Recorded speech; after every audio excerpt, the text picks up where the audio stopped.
I'm gonna show you my ooey gooey white chocolate chip pumpkin blondies. So to get started, first I use a cup of flour, a teaspoon and a half of pumpkin pie spice, half a teaspoon of baking soda. I'm gonna whisk this all up.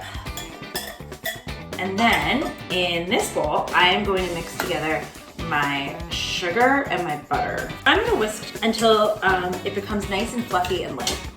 I am going to add a little bit of vanilla and an egg.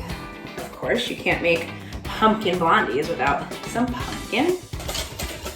Okay, so once that's incorporated, I'm gonna add in our flour mixture and then mix till combined. Okay, so now I'm going to fold in about half a cup of white chocolate chips. I am going to put the batter right into a prepared 6-inch cake pan. I am going to cover it with some foil, put it in the multi-cooker, and then I'm gonna set it to pressure cook on high for 50 minutes.